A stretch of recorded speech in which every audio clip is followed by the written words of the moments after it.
Hi there, it's me again. I'm the mom of a first grade student, and I'm also a PhD level behavioral scientist. If you saw my part 1 video in this series, you know that I've become interested in how my daughter, who is in the early months of first grade, is learning how to read. In part 1, you saw my daughter reading a story on the app Raz Kids. She smoothly read the word purple 16 times. Purple, purple, purple. Right? Or at least I thought she was reading it. How are you? It became pretty obvious that she had been guessing the word from the pictures, the context, and the repetitive sentence pattern of the story. She was not actually getting the word from the letters, a process known as decoding. Decoding is an essential component of understanding the text we read. And it wasn't her fault. Guessing skills known as 3Qing have become a regular practice in classrooms that use an approach called balanced literacy. It turns out that 3Qing has been thoroughly discredited by the scientific community for more than 20 years. Experts believe that 3Qing can teach kids poor habits that undermine their literacy. But you also saw in part 1 that my daughter was able to sound out a bunch of words, and that was nice to see, but as I'll explain, she developed most of those phonics skills at home, not at school. 6 months earlier in kindergarten, my daughter, who was generally very excited about learning, was really struggling to learn how to read. My friend suggested we check out a series of books called Bob Books. Bob Books are in a category known as decodables. Decodables are written very carefully to correspond with the exact phonics skills that children are currently learning. Because decodables are designed to allow kids to sound out virtually all of the words, these kinds of books are critical for early readers and for struggling readers. They allow kids to practice phonics skills, develop confidence, and achieve fluency. Fluency refers to reading the text at an appropriate speed and with expression. Fluency is also helpful for reading comprehension and enjoyment. And sure, you don't want to only give kids decodables, but in many balanced literacy classrooms, like ours, kids don't get any decodables at all.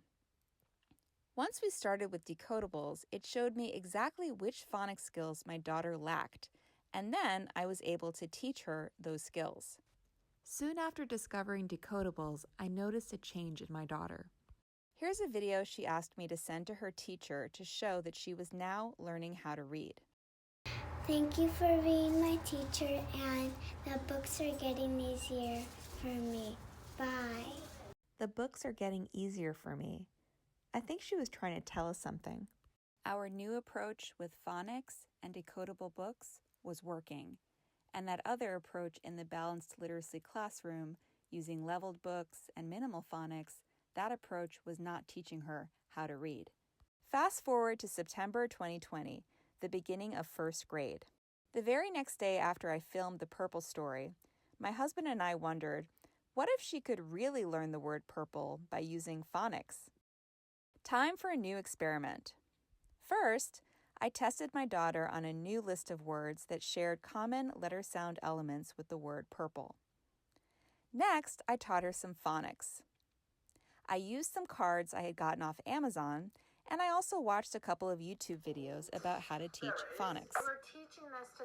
During my lesson, I used some of the new words, but not all of them. We did not practice the phonics skills with the word purple or the word turkey. Finally, I tested her on all the words again, both after the lesson and one day later, to see how much she had learned. So what do you think? Will she learn how to read the word purple and a bunch of similar words after a brief, amateurish lesson in phonics?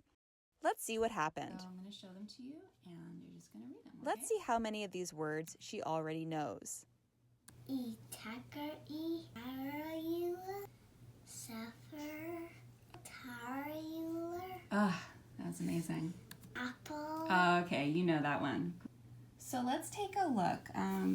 One of the skills that we need to learn is you are, which looks like it's a level 2 skill. That's pretty advanced. Let's see down here. The other skill we have to learn is the consonant LE syllable. Wow, that's level 3. That's also pretty advanced. What grade are you in, sweetie? First grade. Exactly. So just notice that she was being forced to guess the word purple in her leveled book because she had to. Nobody had taught her the skills to read that word. So the UR makes the sound Say Surf. Yeah, so let's practice some words. I'm so sorry we have to erase this. But Mommy, can I just have one more detail? Okay.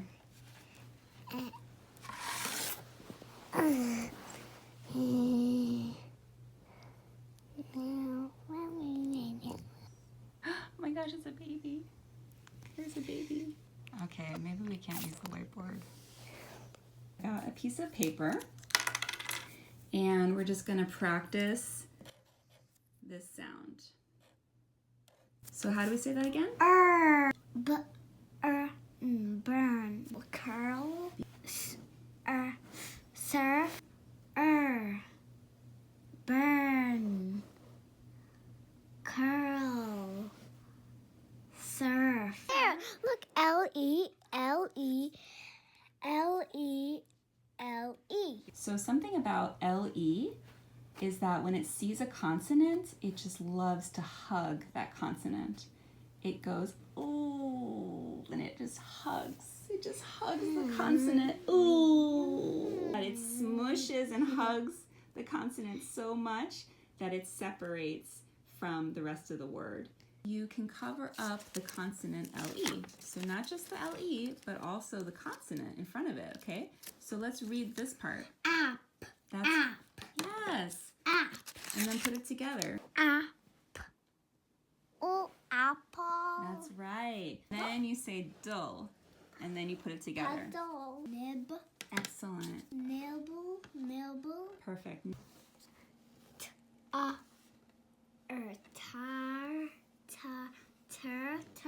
That's our friend again. I missed you a lot. Happens when you put it together with a consonant LE. Turtle. Apple. Mm-hmm. Paddle. Mm-hmm. Nibble. Mm-hmm. Turtle. Excellent. Let's see how she reads the words now. Earth. Surf. Apple. My finger. Eat turkey. Wow, that was really good. I don't know why you Amazing. said that. Oh my gosh, we didn't even practice that one. I didn't even teach you the K-E-Y, and you got it. That is awesome. Good job. Turtle. Oh, beautiful. What about this one?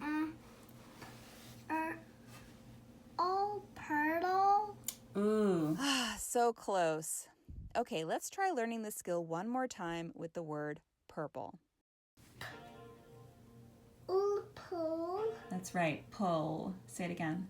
Pull. Okay, now what's this first part? Per. Say it again. Pearl. Okay, copy me, okay? Pull. Purple. Pull. I decided to give her another shot at the word purple by showing her the list from the Part 1 video. Of course, she still couldn't read those 2 tricky words from last time because she still didn't know how to sound them out. Think. But could she get the word purple now that she was taught how to read it? Purple. Excellent.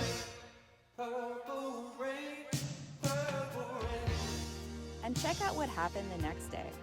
Surf. Apple. Turkey. Wow.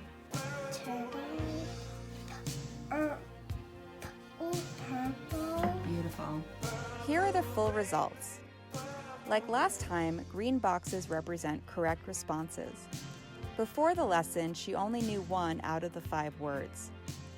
Right after the lesson, she gained 3 words, including turkey, which we had not practiced.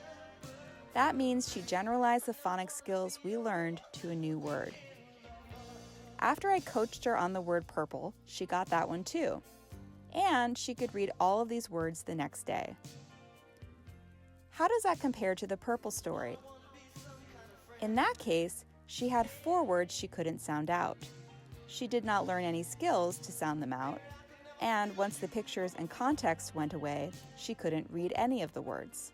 It seems pretty clear that when given the phonics lesson, my daughter's learning moved in the right direction.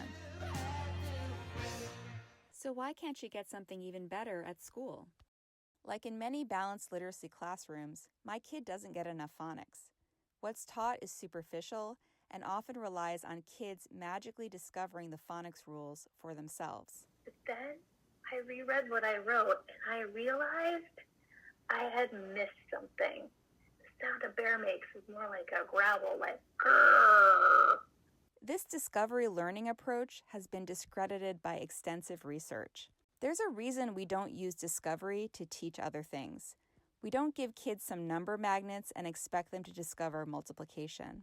We all understand that multiplication skills need to be taught, yet resistance continues against teaching phonics skills. It's true that reading is not just about phonics. It's also about fluency, vocabulary, developing background knowledge. But phonics skills are a critical piece of the puzzle. Without decoding skills, you cannot read well. Guessing is not reading. Decades of research have shown that when we teach phonics in a direct, systematic way, this improves reading across the board, including in reading comprehension. And that's not what's happening in many balanced literacy classrooms.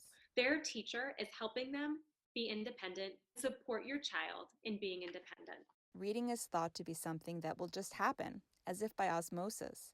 They will learn how to read naturally. This is a beautiful and seductive misconception. Reading is not natural. Our brains are not hardwired to read. Reading is no more natural than any other activity that humans have invented. It's true sometimes a 5-year-old will get behind the wheel of a car and drive several miles down the interstate without anybody teaching them how to do that. But most kids will not do that. It's a similar idea in reading. About 40% of kids will learn how to read no matter how they're taught. But the majority of kids need to be taught how to read. Although about 25% of kids need intensive intervention to learn how to read, experts think this number would dwindle to 5% if kids routinely got evidence-based instruction. That means that many people who think they have dyslexia would be better described as instructional casualties. So you might be thinking, this sounds like it's been going on for a long time, and is anything really going to change? Fortunately, parents, educators, and activists have been insisting that schools use reading programs that align with the scientific evidence. And it's working. All over the country, schools are adopting curricula that are evidence-based, culturally sound, and fun. Educators are also getting the professional development they need to correct long-standing misconceptions and to become truly effective teachers of reading. To learn more about how to improve reading instruction in your community, check out the resources below in the video description. And don't take my word for it. You can collect your own data and speak to other parents about what you're seeing. We have the power to safeguard the literacy of our kids and of future generations. We need to do better.